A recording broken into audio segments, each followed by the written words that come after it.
my song, O God of all the nations, a song of peace for lands afar and wide. Hi, this is Marjohn Love, and this is Marjohn's Musings. And today's show is our Pink Hat Show. Yes, I had a pink hat, and I wore it downtown. I rode in on the 7 a.m. train because I have a problem with crowds. When I was young, I went to a Moody Blues concert in a concert hall that had 2 sets of double doors that opened and 2 panes of chicken wire reinforced glass which did not. And since I know I have a problem with crowds, I left as people were applauding, thinking if there was an encore, that was okay. I was going to beat a hasty retreat. Other people had the same idea, wanted to grab their cars and get gone. I got shoved into a small line of people that pushed me toward the solid glass. I was slammed up against it so hard by the people leaving the concert that I couldn't breathe. And this young man put 2 hands and 2 feet up on the glass and started cursing and screaming, "Back off, back off." And they did. And I did not die. I did not suffocate. I could have. In a crowd like that, you can get crushed. I'm happy to tell you that out of 5 million, now some estimates say 4 million, others say 5 million demonstrations of pink hats all across the world, there were no arrests. Not one. I personally spoke to a police officer down in Boston at the end of the rally, and I thanked him because the Boston police were wonderful with us. They were gentle, they were supportive, they pre-checked our area to make sure that there was not going to be a repeat of the Boston Marathon bombing, and they made sure that we were safe. But they also put blue-suited officers with star badges and caps out in the front of the crowd so that we would remember that book that the duck sculpture is based on has an officer protect the ducks. I was so proud of Marty Walsh, I cannot tell you. It made me remember why, as a Jersey girl, I was born and bred in Jersey, okay? And I left my family and my friends to come up to Boston University. And I fell in love with Boston. I fell in love with the city. There weren't jobs. When I graduated from Boston University, there were 137 colleges and universities in the city. In my area of work, occupational therapy, every job was filled. So I wound up moving to Philadelphia. You know, they call it the city of brotherly love, and one of the things it's known for is the Freedom Train. Having a woman, a young black woman MC for a march that estimates range between 100,000 and 150,000 people downtown Boston.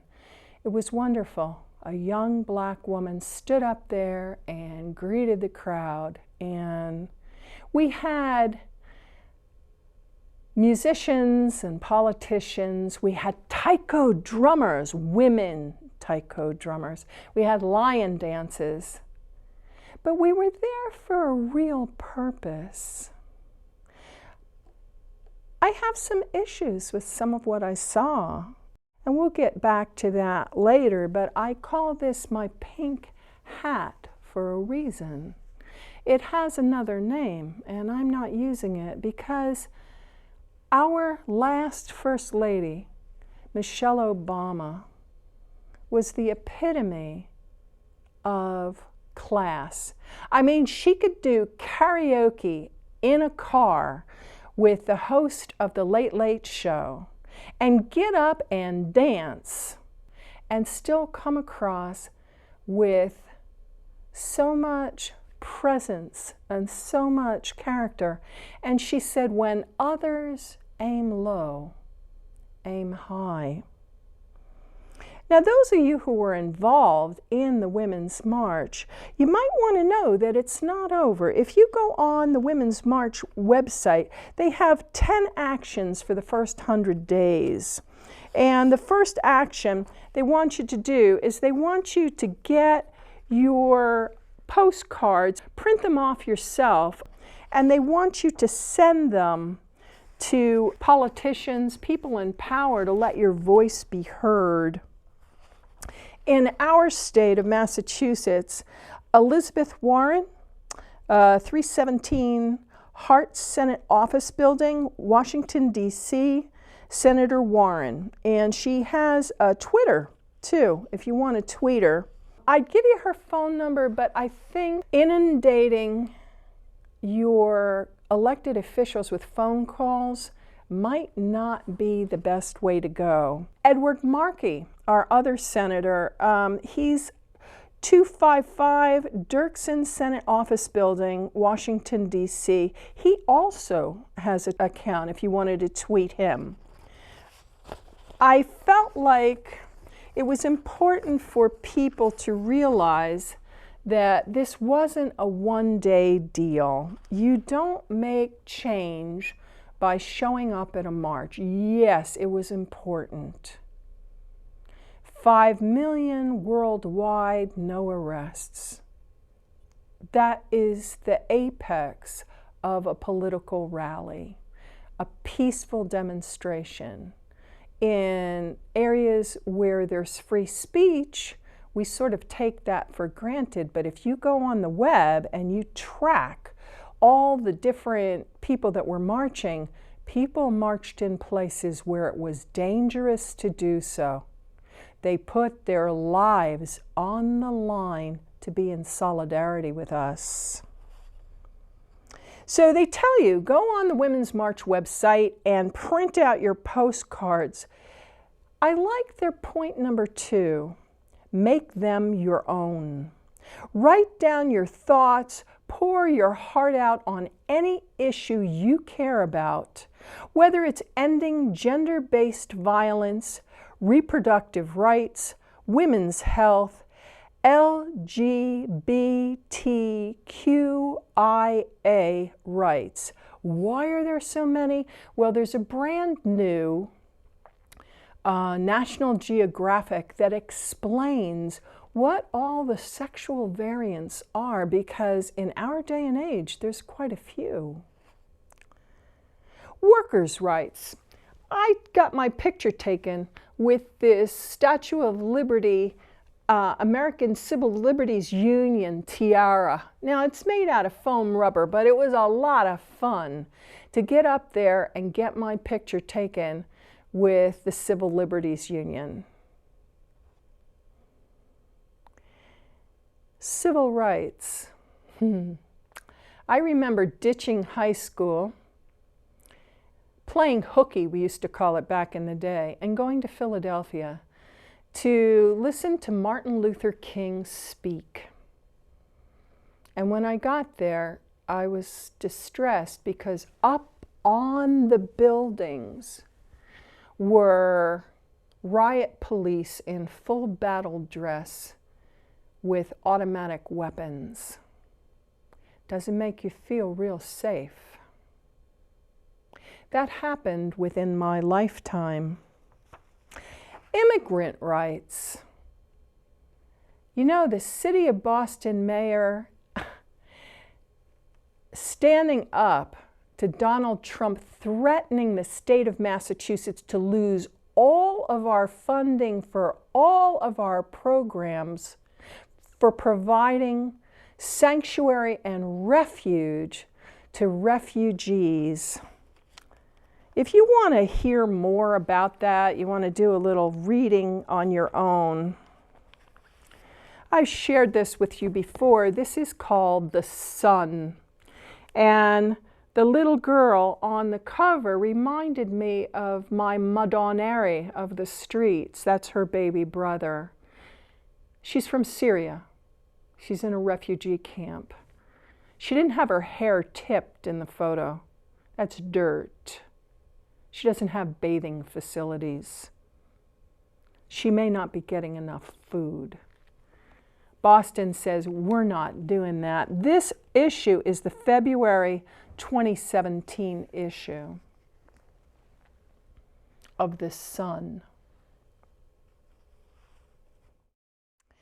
But for immigrant rights, I find it amazing that the First Lady is an immigrant. There are words to describe what's going on with that, but I don't want to start name calling. In terms of gay rights,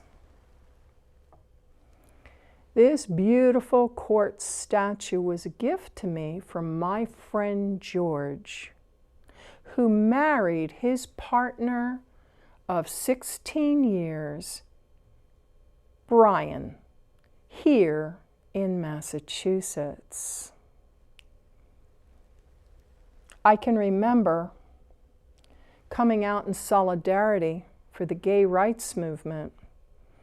I was a student at BU and I was in a big crowd, and the young woman next to me was heavily pregnant. I'd say a good 8 months. And being hippies and slightly stoned on marijuana, which we'll deal with on the next show, we were putting daisies into the muzzles of the National Guard set there to guard us on the Boston Common. And this one young soldier couldn't cope with it, and he pulled up his rifle and gun-butted the girl standing next to me in her belly, telling her she was swelled up like a toad. Why wasn't she at home? The women around me went crazy, and Boston police broke the line and pushed the girls back, saying, easy, easy, don't let him provoke you. That poor woman's baby was injured in womb. Some of you who are young, and most of the women who are now nubile, they're able to have babies, might not understand why there were so many coat hangers in the parades and in the marches and glued to the signs. Why all the coat hangers? In the old days, if you got pregnant and you could not afford the baby, or the father wouldn't marry you and you were going to be an unwed mother prior to WIC and welfare, this was your option.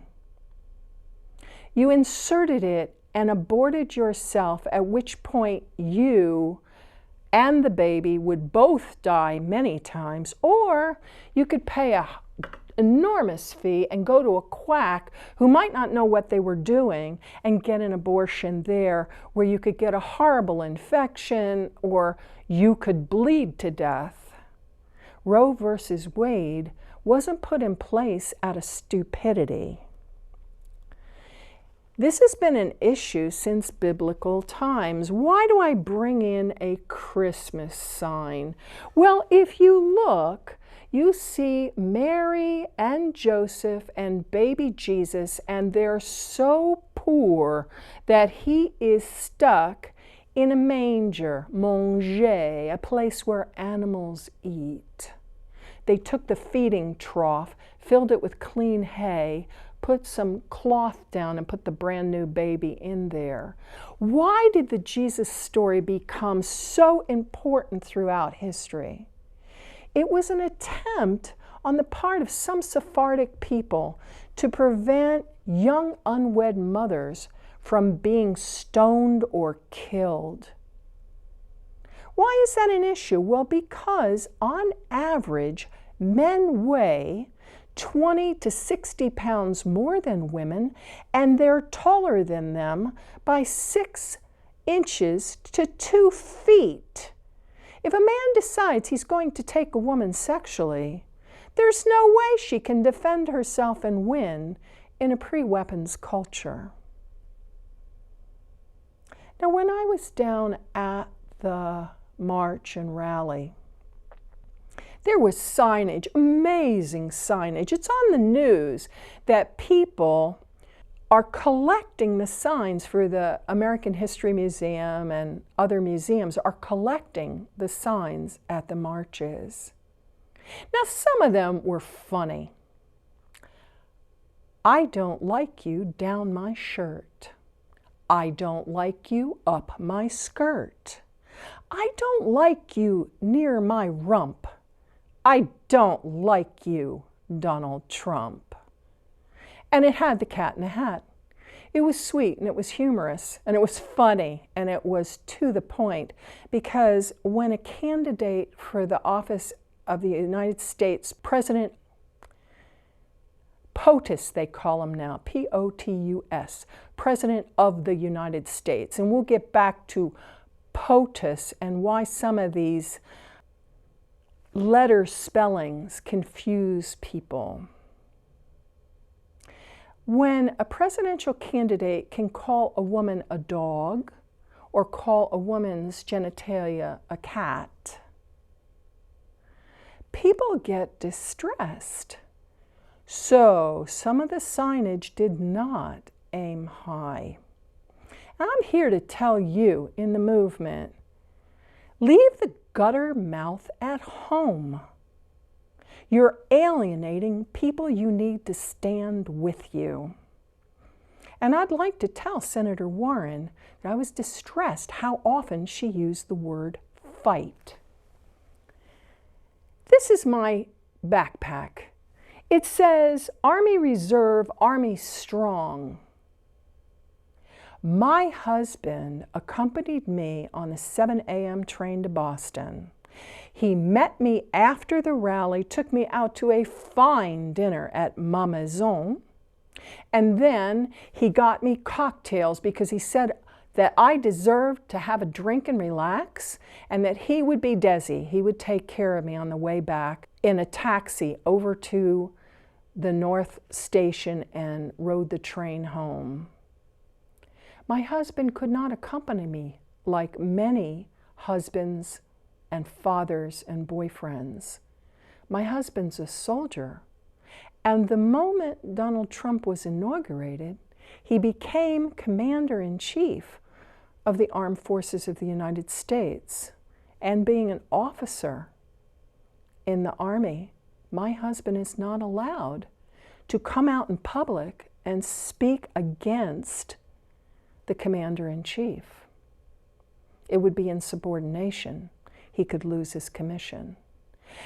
But because, unlike Vice President Pence thinks, I am not chattel.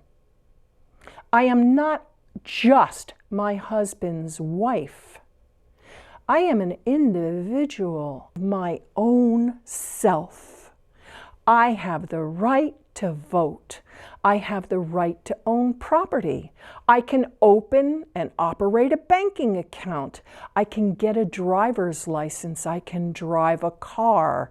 I can work outside the home. And I pay my taxes.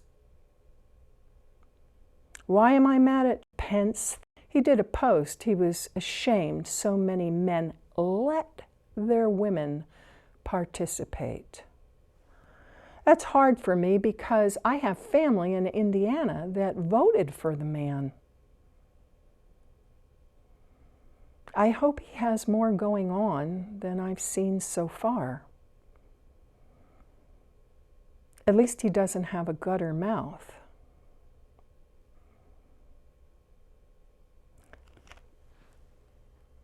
But this was wrong. And Trump saying he's going to defund Planned Parenthood because of abortion, 90% or more of what they do has absolutely nothing to do with abortion. They provide health care to people who don't have the money. Oh, did I mention health care? I have a Facebook page. I have a lot of liberal friends. I have a few conservative friends. I've been telling everybody, do not unfriend your family and your friends because you came down on opposite sides of a political issue. So one of my liberal friends, who has a conservative friend, wrote a post that said, I got this message, and the message was, I am a grandmother raising a child. I wanted them to repeal Obamacare, but why are they doing away with the Affordable Care Act? My friend, the liberal, wrote, I got upset. I wanted to yell and scream at her, and then I realized that some people had difficulty with acronyms. And so I wrote her the Affordable Care Act and ACA and Obamacare are all the same thing. And before you go, oh, that woman was stupid, you have to understand that some of the people who voted for Donald Trump live in areas of the country where they don't have cable television like we do. They might not even own a television, let alone a computer, and that their source of information is radio, and that the far right made a concerted effort to buy up radio stations all over the United States years ago. And it's paying off for them now. If you listen to Frontline, The Divided States of America, Parts 1 and 2, you'll get to see how this show got on the air, but you'll also get to see how they examined what happened to split the country. We think because we're educated, we're better. Well, we're more informed, and by most measures, we're smarter. But the people who didn't get an education out in the heartland, out in the Rust Belt, are not less human than we are. They're just as human as we are, and we need to fight for their rights so that their children can go to school. So my friend on Facebook, he gets back the reply, but my grandson has cancer. If they take away the Affordable Care Act, how will I be able to take care of him? I'm on Social Security. I get Medicare. Those of you who've been following this, for the people who say give the man a chance, some of us did. He's not dead yet. No one has assassinated him. I hope no one does, because then Vice President Pence will be president. So please, any of you that think, oh my God, I have to do something, don't do the wrong thing. Don't break the fifth commandment. There are legal ways to remove someone from office if they commit a treasonable act. I'm not sure how many deaths ascribed to a president because of negligence would account for treason, but when you remove health care from people who need health care, frequently they die. So if we monitor that, we might not have to sit through 4 years or even 2 years. The other thing is, if rounding up people, I was thrilled by the mayor of New York. He states in a speech that you can find online, If you make the Muslims register, we will all register as Muslims. Why? Because we don't want Tiananmen Square here in the United States.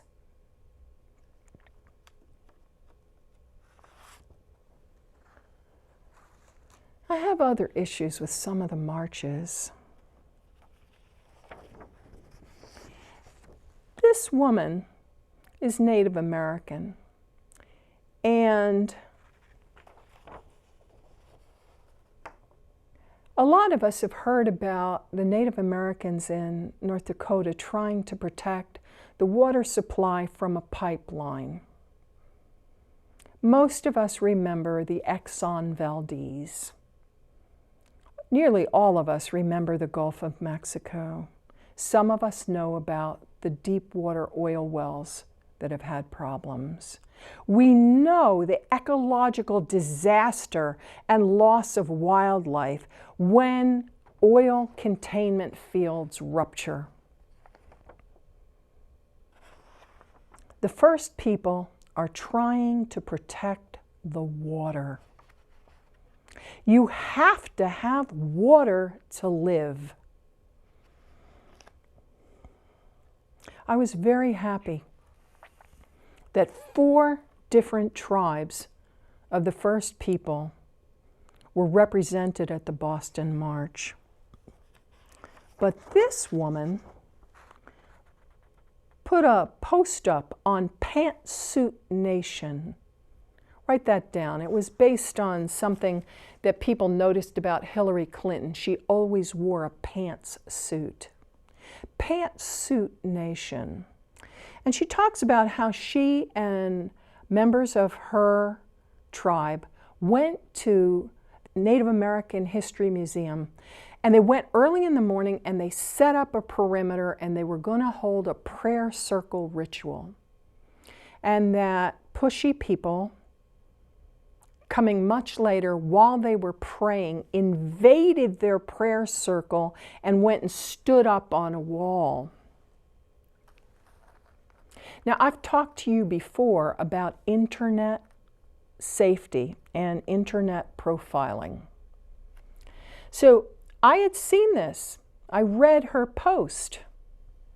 Later on, someone else posted, "This is a picture of us. We got this great spot standing on the wall at the Native American Museum." I didn't bring you a photo of them. They were disrespectful and rude, pushy, self-serving. It didn't just happen at her march. I'm at the Boston March, and like I told you, I have anxiety about being in crowds. I went early. I spoke to the organizers, and I told them I have a heart condition.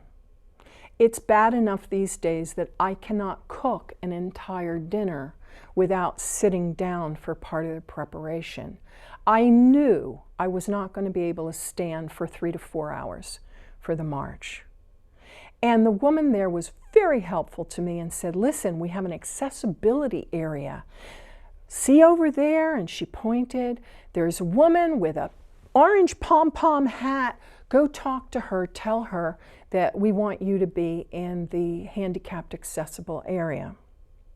Now, since I'm the person that drew the handicapped accessible symbol, and I was involved in Americans Disabilities Act way early, I presented my design to the then junior senator from Massachusetts, Edward Kennedy, before Chappaquiddick. How old am I? Okay? I went and I sat in the handicapped section. Yes, I would have had trouble standing all day. That would have been really hard for me, but more because I can't cope with people, behind me, in front of me, on either side of me. I don't do well with that. I don't do well with that. So I'm sitting next to a woman with MS, and I have a lady in a wheelchair, and someone behind me's got a walker, and someone in front of me's got Canadian canes, and this man and this woman show up Neither one of them handicapped in any way that I could tell. And the woman keeps standing and holding a sign and waving it around so that no one in a wheelchair sitting behind her could see the stage. She was corrected 6 times by 4 different people and kept getting up and waving the stupid sign. Nobody had moved in 2 hours. Anybody that wanted to look at her sign had seen it already. And then someone else entered our space and handed out cards for a choir, a choral group. Voices rising, brave. But it wasn't a free admission. They want you to pay $20 to go in and see the show. It was just shameless self-promotion.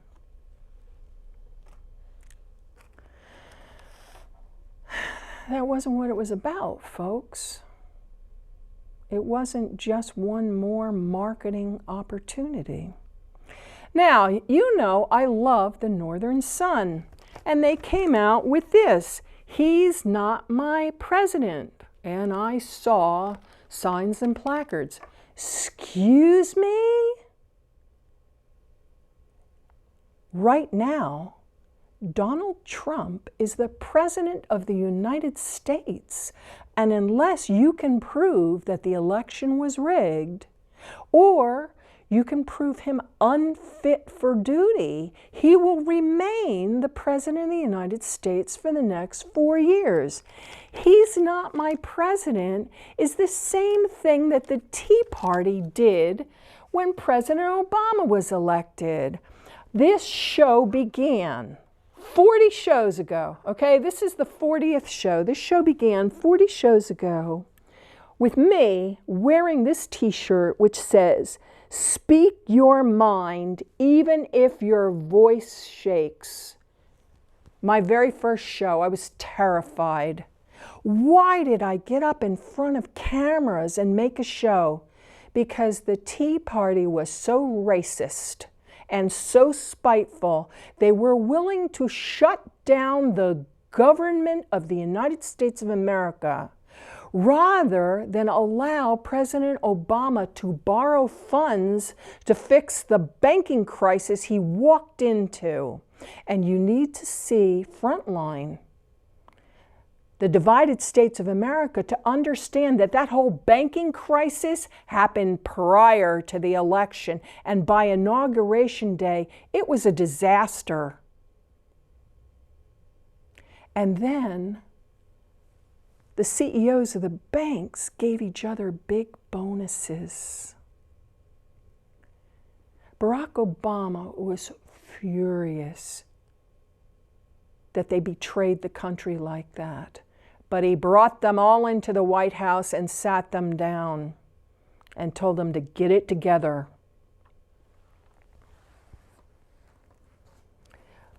I wore this set of t-shirts as a penny, sort of like the Boston police covered their bulletproof vests and SWAT gear, which they would have used if they needed to. If we were attacked, they would have defended us. Like my husband defends this country anytime he's called upon. This was my penny. It has a safety pin. Why? To let anyone near me who is lesbian or gay, transgendered, I'm not sure of the other designations. You know, some of this is new for me too. I have a steep learning curve too. But I should be able to love my country and still love justice. And it's by Albert Camus, and as you know, I'm part French. I wore an American flag epaulet. At the march, they gave these out. I wound up having to pick a few of them out of the mud. There's an internet meme. It's by police officers. If you stomp on our flag, we'll stomp on you. And this is why. And there's a woman being handed a folded flag because her husband fell in the line of duty. Black lives matter. Yes, they do. But police lives matter. And if you're in a situation where people are trying to shoot at you on a daily basis, or at least on a weekly basis, you get an attitude that you need to defend yourself and your partner to make it through the day's work. I am not in any way condoning shooting unarmed civilians because they're Black or Hispanic. Black lives matter. Brown lives matter. Women's lives matter. I just want the people on the far left to understand that we need police officers like my brother-in-law, Steve. He's been a police officer for years, decades. He's a grandfather, and he's never shot an unarmed Black person. So don't put all police into the pocket with some racist police who are paramilitary and think of civilians as the enemy. Let's get back to this a second because I think it's really important. I asked people on Facebook not to tag their family and friends in pictures. Why?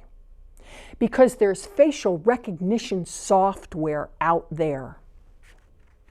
I found the women that disrespected the first people, myself, on one website with no special software. If I can do it, so can they.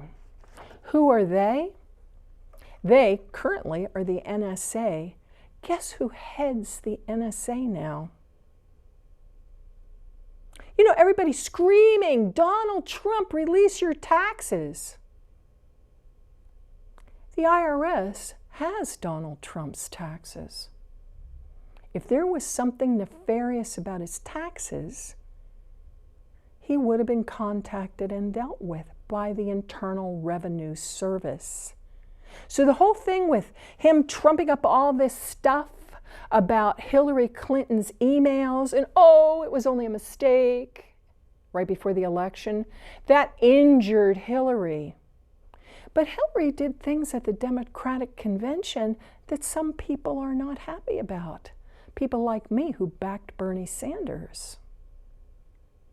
Politics is a difficult, tough game to play. It's part showmanship, but the goal was citizenship. So why do I have my ski pants? And why did I bring in my down jacket? Well, it was going to be 40 degrees. And like I said, I needed to go in early to find a place to sit down because I couldn't stand that long. If you sit in 40 degrees and you're not moving and you don't like body heat coming in at you too close quarters, you can get really chilled. So I wore my ski pants, which unfortunately, you know, remember I told you I had that knee surgery and the surgeon told me it failed? Well, I can walk, I can drive the car, but I have to be careful just walking down a flight of stairs. I don't think I'm ever going to be able to ski again. But I got some use out of these bright blue pants. I got to wear them to the Women's March. For those of you who became active for the first time and don't know where to go with all the energy, check out Maya Angelou. She's going to be featured on WGBH, which is a station that is a public television station. I wish we could say that we're sister stations, but we're a Comcast cable public access, and they're a Boston public station. So we're related in a way, but we're not related administratively or financially. Maya Angelou, I Know Why the Caged Bird Sings, and a whole lot of other stuff. She's out there and she's still fighting a good fight. Her program, And Still I Rise. She's written some interesting things. To get back to the internet issue, for those of you who have a good attention span, and I mean you need to be able to sit, listen carefully, and pay attention, go on the web while you still can and look up Noam Chomsky and Edward Snowden on the internet. You will find out things about profiling. It does not just happen to black people. And the reason the mayor of Boston and the mayor of New York stood up is we don't want gulags in this country. We had concentration camps during World War II. Japanese citizens who had immigrated here honestly and were working jobs and being good citizens were rounded up and put into detainment camps. Thank God we didn't gas any of them, but at Guantanamo, we did things that made me ashamed to be American. I'm not the only one talking about this. There's a woman by the name of Amy Goodman. She's the host of Democracy Now! You can see it on Channel 12, Tuesdays at 3 p.m., Wednesdays at 10 a.m. and 11 p.m., Thursdays at 10 a.m., Fridays at 12 p.m. and 11 p.m., and Saturdays at 12 p.m. and Sundays at 8 a.m. Democracy Now! She came and spoke to the International Women's Writing Guild several years ago. She's a thoughtful, thought-provoking person. She's very lucid, cogent, to the point. So I went down to the march in my cold weather gear, and I shop at John Tar's. And I had a pair of their wonderful mittens. And at the end of the day, I was minus 50 snacks I made for the organizers and all the people working there. I made them peanut butter sandwiches and cheese sandwiches and bags of seeds and nuts and bags of fruit and 50 snacks. So I'm on the commuter rail, which, thank you, commuter rail. They let everybody that was headed to the Pink Hat and their families and friends ride for free. They did not charge us. They came out in solidarity. And when we were down in Boston, the MBTA put extra cars on the trains and extra staff on, and they didn't charge us either. They came out in solidarity for the Women's March. But anyway, I'm downtown. I lost one of my great mitts. And I went back to John Tarr, and here they are. Why do I mention that? Well, over the course of the 40 shows, I have tried to highlight businesses that I like, that I go to. None of them are sponsors. None of them give me money. I do it because I believe in small business, and I believe in small business in our community. And one of the reasons that I like the John Tarr store in Rockport is that these mittens are 5-6 years old, and the matching mittens are there. Why? Because the owner and buyer, besides being a lovely woman and a mom of 2 boys, focuses on procuring a quality product and providing that consistently. She's a bit conservative. She doesn't buy the latest frou-frou fashion with the sweater hems, you know, tipped like this, or the slit up the side, or the t-shirts with the see-through backs. She's not into skin-tight leather pants. But you can go in there and you can buy good products year after year. She's consistent and reliable. I think we need to take a lesson from her to be consistent and reliable. I think many of you locals know we had one heck of a storm. I've been seriously thinking about shutting my little shops down on the Bearskin Neck. They're not making the rent. I have to pay the rent out of my savings. And I'm in the John Tar store. I told them about my mittens, and one of the employees there said, "Why don't you hang tough one more year? This could be your year." So I went down on the Bearskin Neck to see what damage those waves careening over White Wharf had done to my little business. Fortunately for me, I'm on the harbor side. I look out my windows and I see motif number 1. I did not take water damage. Both of my little rooms that I rent down there were intact. So I'm sitting there thinking about coming in to do this show today. And I took down a book that was published in the year 1994. That makes it 23 years old. It's called Bright Words for Dark Days, and it's probably out of print, so I'm not going to bother to show it to you. Author is Caroline Adams Miller. It's a book of days. And I opened it up to the day of the inauguration just to see what this person said about that date, Bright Words for Dark Days. January 20, 1994. All cruel people describe themselves as paragons of frankness. That was kind of telling. I have another book, For Hearts That Hurt. And I opened that as I'm sitting in my shop thinking about closing. It's not really a shop, it's a healing center.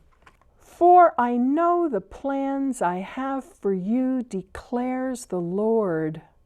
Plans to prosper you and not to harm you. Plans to give you hope and a future. Jeremiah 29:11. Hope is the power of being cheerful in circumstances which we know to be desperate. G.K. Chesterton. Storms always lose to the sun. The sunrise always overtakes the night, and winter always turns into spring. Impossible situations can become possible miracles. Robert Schuller. I can do everything through him who gives me strength. There are a lot of feminists that take objection to that. I follow Dan Rather. He came out against the alternate facts. Oh, alternate facts. I got to go back to Northern Sun, even though they did He's Not My President, because they have a t-shirt that says, facts are true, even if you don't believe in them, you know. One of my favorite signs down at the march was a little boy holding a sign that said that he believed in science and empirical evidence. I thought that was great. I'm not sure what I'm going to do with my little place on Bearskin Neck. The people who want to come for healings during the spring, summer, and fall can't find parking. The tourists don't want to come and leave their people for healings. I had a craft center. People would come in and there'd be a group of 3 of them, and 2 would want to make a postcard or do some artwork, and the other one was like, I want to go get a strudel. It was a disaster. Financially, it was a disaster. I don't know. For those of you who sent me well wishes about Jolie, I want to share something. My friends Victor and Nancy, who are very dear to me, lost their dog Brewster a while back. And when they found out that I lost my dog, Victor wrote me a card. May you feel the love and support that surround you during this difficult time with sympathy. Dear Kevin and Marjohn, we want to send our sympathy and prayers for peace to you. We understand how difficult it is to lose your dear friend and know how devastated you must feel. The memory of Jolie will eventually bring you peace. Remember the great joy and love she gave you both, with the belief that love never dies. Nancy and Victor. If some of the people on the streets were strident, they may have suffered under the system, where when you were born, you had a little thing put on your ankle that said pink if you were a girl and blue if you were a boy. Dan Rather grew up in a patriarchy. He says things from that perspective sometimes which offends some feminists. But he was a loyal and careful correspondent for years. I need to find out what happened with his reporting of the Bush administration, which got him fired. I don't know whether he reported untruths or whether someone hired a mole to feed him information who then fed him untruths. By the time you're a national anchor on national television, you're not out doing the investigative reporting like he did for decades when he was a young man. I had so many things to tell you about. I guess I'll have to tell you them on the next show. There'll be updates on what's going on. But for now, my name is Marjohn Love, and this is Marjohn's Musings. And before my father died, he gave me this pin. It's an elephant, mommy and a baby. And he took me to see Dumbo to teach me about cruelty. The nasty boys injuring the baby elephant because he was an African elephant and he had large ears.